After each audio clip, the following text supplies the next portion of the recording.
Hola, soy Iñaki Hernández y esto es El Píxel del Bosque. En este capítulo número 3 vamos a hablar de la edad de los mamíferos. Aunque nuestro planeta es muy viejo, la verdad es que viejísimo, tendrá unos 5.000 millones de años, el mundo actual, es decir, el mundo que nosotros conocemos y en el que vivimos, es muchísimo más reciente, puesto que solo empezó a formarse hace solo 60 millones de años. Hablamos de ese solo muy entre comillas, ¿eh? Es decir, en la era terciaria. Los movimientos de la corteza terrestre que se produjeron en esta era fueron los que dieron lugar a los continentes, ¿no? a las formas que tienen hoy en día los continentes. Estos mismos movimientos determinaron la formación de las actuales grandes cadenas montañosas.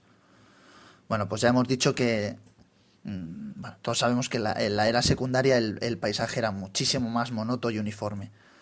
Y todo el contraste que pudiera observarse pues eran unas leves ondulaciones que no pueden de ningún modo compararse con nuestras elevaciones o nuestras montañas actuales, ¿no?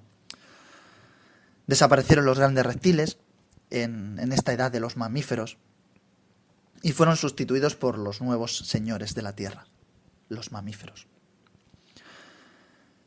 La verdad es que también entre los mamíferos desaparecidos pues se encuentran animales de gran tamaño, ¿no? Porque la mayoría de ellos en su momento pues no alcanzó ni remotamente el tamaño de los grandes saurios que hubo en la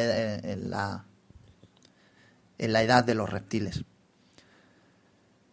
Vamos a dar un rápido vistazo a la historia de la Tierra en sus dos últimas eras, con la finalidad de que al referirnos a una determinada especie, pues podamos situarla un poco en la época en la que vivió y sobre todo en el ambiente en el que estaba.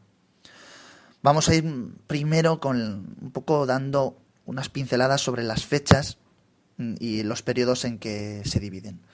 Vamos a hablar de la era terciaria y de la era cuaternaria. La era terciaria se data aproximadamente entre unos 60 millones de años y unos 11 millones de años. La era terciaria se subdivide en el Paleógeno y en el Neógeno y a su vez el Paleógeno en el Eoceno y en el Oligoceno y el Neógeno en el Mioceno y el Plioceno. La era cuaternaria es bastante reciente y es de hace solo, y de nuevo ese solo muy entre comillas, 1.000.000 de años. Bueno, como estamos viendo, pues la era cuaternaria, que es la era del hombre, pues prácticamente acaba de iniciarse, ¿no? Si tenemos en cuenta la cantidad de millones de años que han pasado en los otros periodos. Algunos geólogos se resisten incluso a dar categoría de era independiente a este ridículo 1.000.000 de años. Incluso insisten en que los cambios operados en la conformación de la Tierra y en las plantas y en los animales que la pueblan no ha sido todavía suficiente, o no es todavía suficientemente importante, ¿no? Y decisivos como para poder justificar su separación de la era terciaria.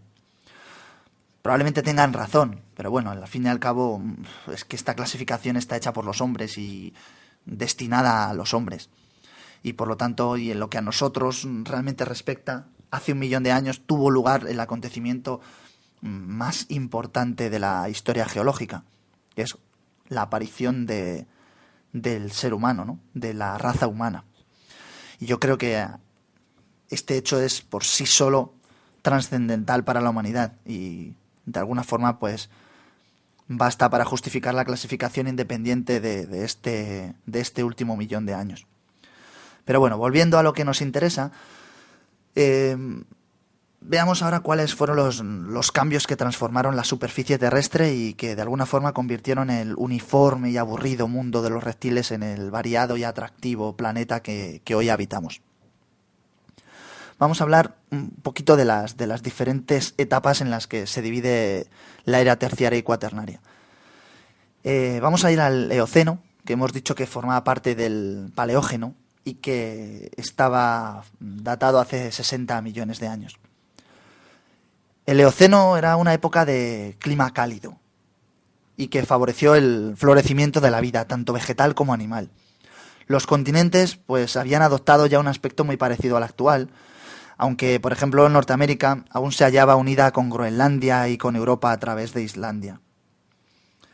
El Mediterráneo cubría parte de la Europa meridional y acababan de desaparecer los reptiles que tiempo atrás pues señoreaban la Tierra durante millones de años. Y empezaron a nacer los antepasados de los animales que hoy conocemos. Los Pirineos, por ejemplo, pues comienzan a levantarse y a finales de la época están ya casi formados. Y al mismo tiempo, bueno, pues los mares invaden una vez más la Tierra. La siguiente etapa que vamos a hablar es el Oligoceno, que pertenece también al Paleógeno, estamos hablando todavía del Terciario, y que nos estamos remontando a aproximadamente unos 40 millones de años atrás. En esta época, bueno, pues persisten en términos generales las mismas características del Eoceno. Los mares, al retirarse, pues abandonan tras de sí gran cantidad de lagos y entonces la vegetación se va paulatinamente acomodando a esos cambios y por lo tanto empiezan a aparecer las primeras especies pues que van a perdurar hasta nuestros días. Continúan también los movimientos de la corteza terrestre, acompañados de bastante actividad volcánica. Y por ejemplo, los diminutos caballitos que ya llevan un buen número de años habitando la Tierra, pues se ven ahora acompañados por los primeros elefantes e incluso los primeros monos.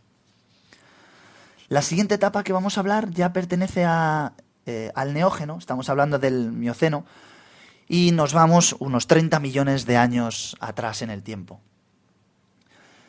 Lo más característico de este periodo del Mioceno son los plegamientos llamados alpinos, pero que formaron no solo los Alpes, lo digo más que nada por el nombre, que como al llamarse alpinos, bueno, formaron también los Apeninos, los Cárpatos, los Balcanes o incluso el Himalaya.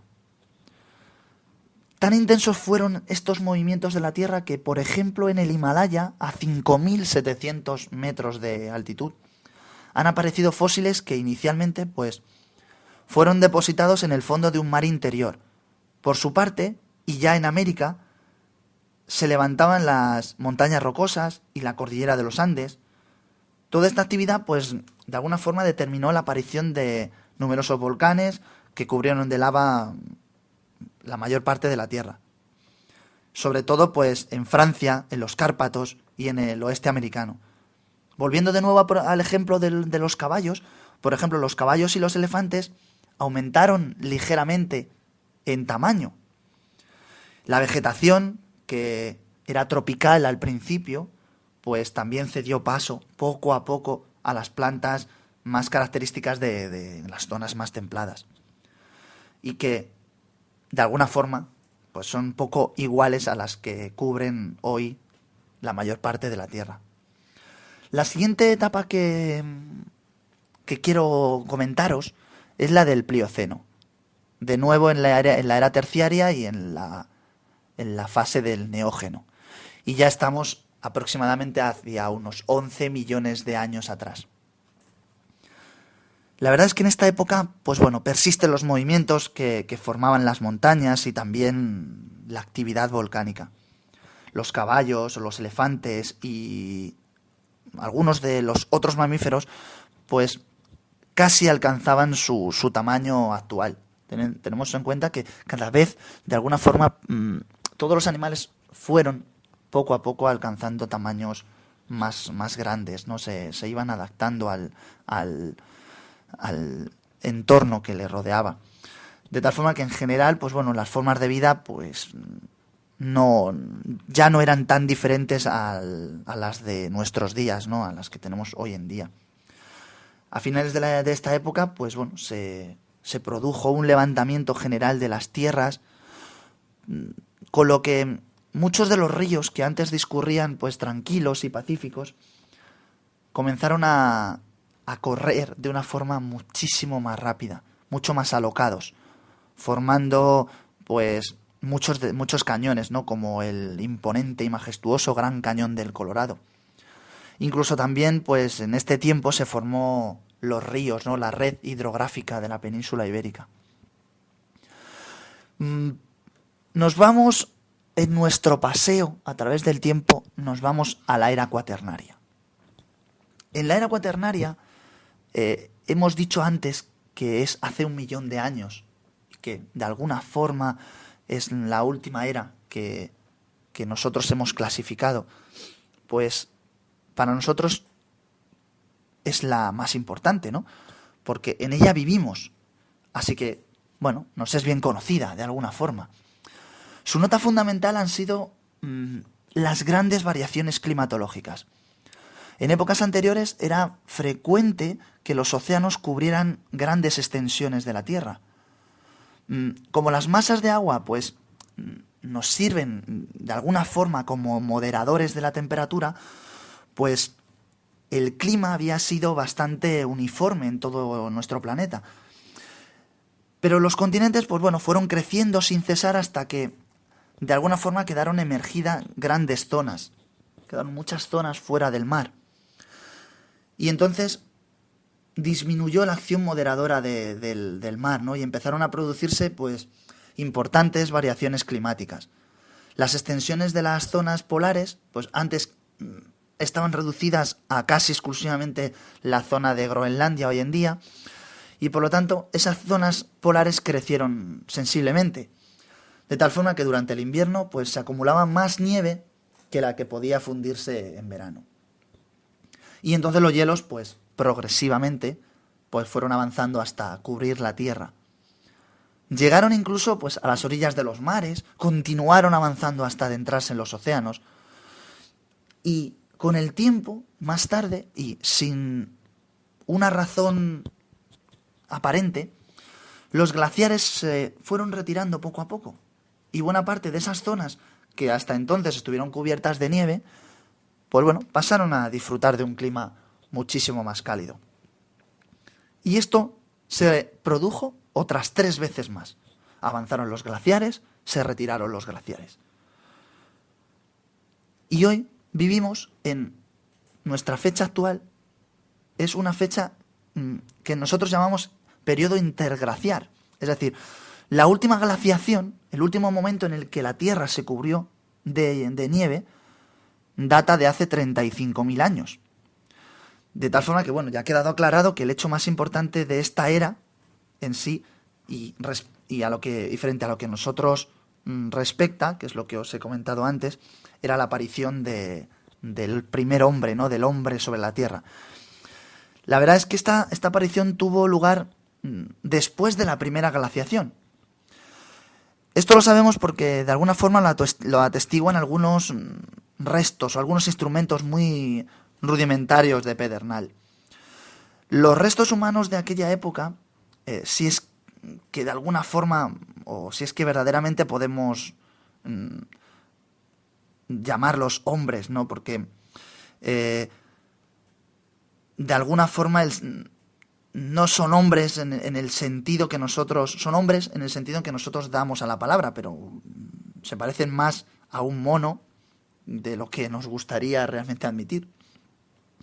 Bueno, de todos modos, el enlace con el hombre moderno todavía es más que dudoso. Más que nada porque, bueno, aún no se ha podido establecer con certeza la relación de parentesco que existe entre ellos y nosotros. Y el hombre moderno, pues bueno, aparece en el mundo a raíz de la última glaciación, hemos dicho hace 35.000 años, y se trataba del hombre de Cromañón, o sea, es decir, del primer Homo sapiens u hombre sabio. Cuanto acabamos de exponer, de alguna forma nos permite apreciar con claridad los profundos cambios que experimentó nuestro planeta en los tiempos en los que la edad de los reptiles cedía paso a la edad de los mamíferos. Y estos cambios, pues bueno, fueron los que determinaron sobre todo la extinción de aquella raza de monstruos gigantescos y que fue sustituida por formas de vida pues muchísimo mejor acomodadas a las nuevas condiciones. La verdad es que si el estudio de los saurios desaparecidos es realmente sorprendente, realmente fascinante, pues no resulta menos apasionante el hecho de estudiar los grandes mamíferos que vivieron en nuestras épocas remotas. Es decir, los hijos de sus hijos habitan aún entre nosotros, somos nosotros. Y de alguna forma, aquellos mamíferos que andaban por la Tierra han ido dejando un proceso evolutivo a través del tiempo y de alguna forma nos han ido marcando lo que somos hoy en día.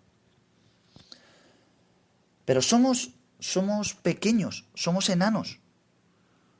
Bueno, antes de iniciar el estudio de los grandes mamíferos desaparecidos, debemos aclarar unas cuantas cuestiones, o al menos una cuestión muy interesante. Hemos dicho, sabemos todos, que los dinosaurios fueron los animales de mayor tamaño que han existido y que al lado de ellos, pues el mayor de los mamíferos resulta realmente ridículo. Pero bueno, los dinosaurios, la verdad es que alcanzaron las fantásticas tallas y de su evolución y en su evolución, pues estábamos hablando de aproximadamente 190 millones de años.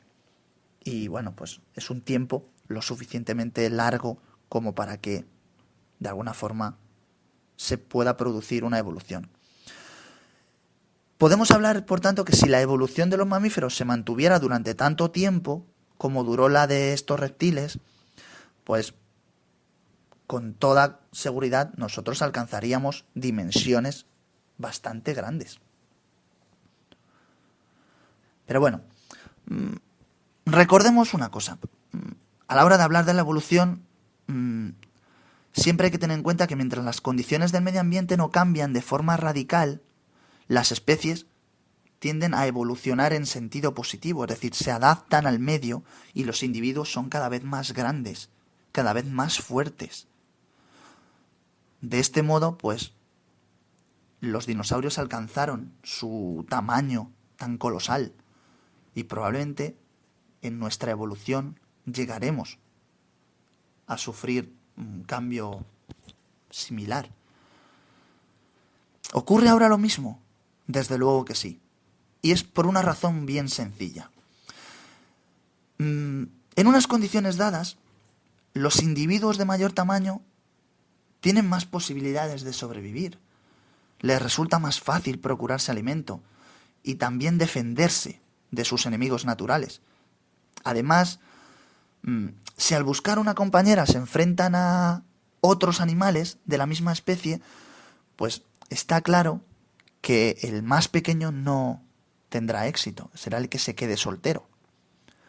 De este modo, pues bueno, los animales más pequeños mueren más y se reproducen también menos. Y por lo tanto la especie va aumentando en tamaño lentamente, pero con cierto punto de seguridad. También ocurre esto en la especie humana. Nuestros padres eran más altos que nuestros abuelos. Nosotros somos más altos que nuestros padres. Y sin lugar a dudas, nuestros hijos serán más altos que nosotros. A cada nueva generación se observa un aumento en la estatura, un aumento en la preparación, en la adaptación a los cambios. Esto lo saben muy bien los arqueólogos que han estudiado pues numerosas tumbas, por ejemplo, antiguas, y que pueden comparar los restos de, por ejemplo, los egipcios o los romanos de los tiempos remotos con la estatura de los actuales egipcios o de los actuales habitantes de la zona que influía el Imperio Romano. Por ejemplo, a la vista, en otro ejemplo, los caballeros de la Edad Media, se me ocurre ahora. En el cine y en las novelas, pues bueno, la verdad es que nos los presentan como semihéroes, de cuerpo robusto y una talla grandísima, incluso son capaces de manejar espadas o espadones de peso bastante grande. Algunas de ellas en Toledo he intentado levantarlas y os puedo asegurar que en muchas ocasiones pues tengo hasta problemas para moverlas con cierta soltura. Pues bien, la verdad es que los caballeros del medievo no quiere decir que no fueran más fuertes que nosotros. Probablemente fueran más fuertes que nosotros, pero desde luego no fueron más altos. Al contrario, comparados con la estatura media actual, lo cierto es que resultaban bastante canijos. Lo podríamos comprobar Solo con fijarnos en las armaduras que se encuentran en museos o en colecciones o en cualquier castillo que podamos ver, siempre que sean armaduras de aquella época, la verdad es que un chaval o un muchacho de 18 años seguro que no cabría en la mayoría de ellas. Pues bueno, de alguna forma pues queda claro que también en nuestros días las especies crecen a medida que evolucionan. Veamos ahora si alguna de ellas puede o no con el tiempo llegar a alcanzar tamaños equiparables a los de un dinosaurio gigante. Vamos a tomar, por ejemplo, el caballo, que creo que es un animal que de alguna forma todos conocemos. El caballo apareció en la Tierra cuando concluía la era secundaria. Pudo, por tanto, de alguna forma el caballo, los antiguos caballos, pudieron contemplar a los últimos dinosaurios. Lo que ya es mucho más difícil es que los dinosaurios le vieran a él. En aquella época, en la era secundaria, el caballo alcanzaba apenas 25 centímetros. Es decir, hace 60 millones de años, nuestro antepasado del caballo, lo que llamamos el Eohippus, no tenía un tamaño tan grande, era prácticamente como una liebre. Gracias a los numerosos fósiles que se han ido descubriendo, el caballo, que es un animal bastante conocido, ha sufrido una evolución paulatina. Así sabemos que el caballo europeo, el que llamamos el iracoterio, ya pasaba de los 30 centímetros, es decir, 5, 6, 7, 8 centímetros más grande a final del Eoceno. Sus descendientes duplicaron su estatura en el Oligoceno y consiguieron pasar hasta 1 metro en la segunda mitad de la era terciaria. Fijaros, incluso ya en la era cuaternaria siguieron creciendo sin parar. Y hoy en día tenemos caballos que fácilmente alcanzan el 1,50 y más. Parece extraño entonces, pero del diminuto iracoterio descendieron los caballos de labranza ingleses, que llegan a medir casi 1,80 o 1,90 de alzada y que pesan casi 1 tonelada. Es que esto equivale a decir que desde su aparición sobre la Tierra el caballo ha multiplicado su altura por 5 y además su peso por 200. Si trazamos una gráfica para el desarrollo del caballo, puede verse que ha aumentado de proporciones en una progresión aritmética, ha crecido. En estas condiciones, si el ritmo de crecimiento de la especie se mantiene así durante otros 60 millones de años,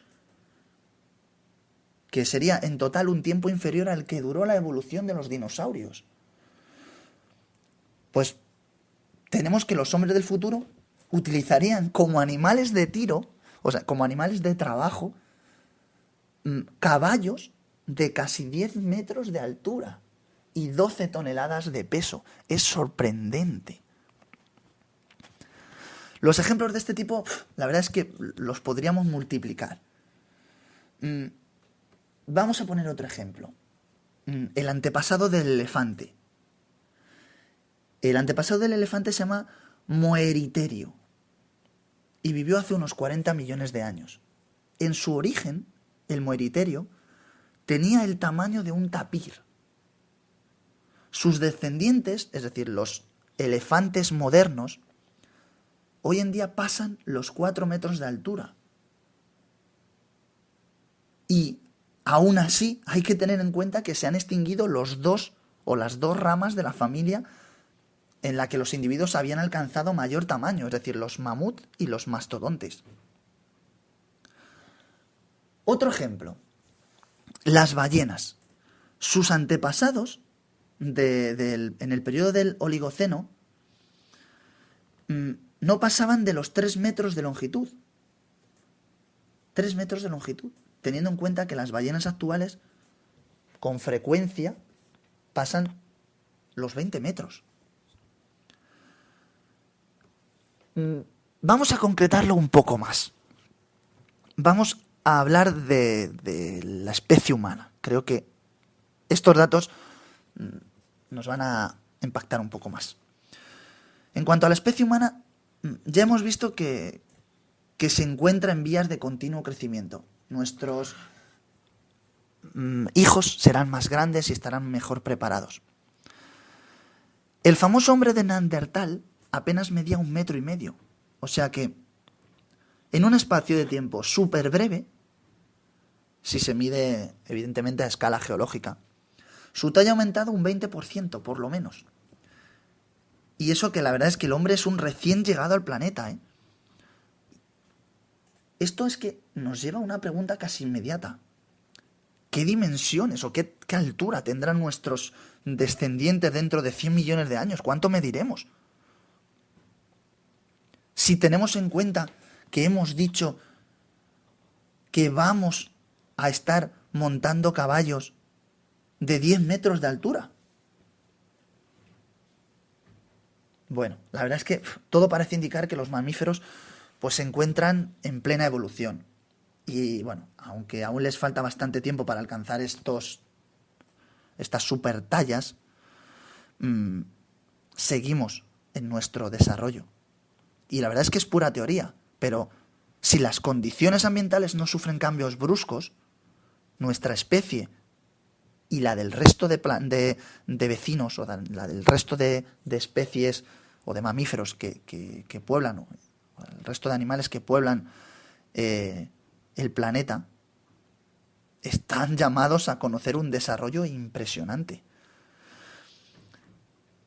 En la práctica, solo existe un obstáculo para el perfeccionamiento del hombre. Y la verdad es que ese obstáculo es el propio hombre. En efecto, hasta nuestra aparición en la Tierra, todas las especies de alguna forma se adaptaban obedientes a los dictados de la naturaleza, a lo que la naturaleza les pedía. Se adaptaban, perfeccionaban, mejoraban. Pero es que el hombre ha querido adaptar la naturaleza a sus necesidades, a sus exigencias. No ha sido paciente, no ha esperado a esa larga evolución de millones de años, a que la evolución le acomodara o le adaptara al frío, o al calor, o a la natación, o incluso al vuelo. El hombre ha creado climas cálidos en zonas frías, ha introducido el aire acondicionado en los desiertos, ha descendido al fondo del mar, ha volado más alto que las aves. Sus ingenios, sus invenciones son realmente un arma de doble filo. Le han permitido poblar la tierra y multiplicarse a un ritmo increíble. Nos hemos multiplicado. Además, somos una especie que coloniza y destruye. Si eso nos sitúa en un tiempo futuro siendo cada vez más grandes y encima somos cada vez más numerosos, pronto no vamos a caber en el planeta.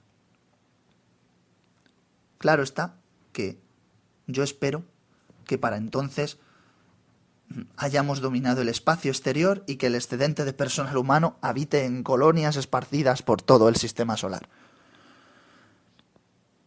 De alguna forma nada me impide imaginar que esto sea así y que este sistema ocupado por una raza de superhombres con capital en la Tierra, y a lo mejor muchos de vosotros ya pensáis que estoy desvariando, pero bueno, en realidad solo una cosa podría impedirlo. Que el hombre, tras haber desencadenado las más poderosas fuerzas de la naturaleza, resulte un pobre aprendiz de brujo incapaz de dominarlas y provoque su propia destrucción. Si no, nuestro futuro realmente está encaminado a salir de la Tierra. Bueno, la verdad es que triste sería que el que se proclama el ser más inteligente de la creación, entre comillas todo esto, cayera muchísimo más bajo que sus propios animales. Y al fin y al cabo, aunque se han extinguido muchas especies, no se sabe de ninguna de ellas que haya desaparecido por su propio suicidio.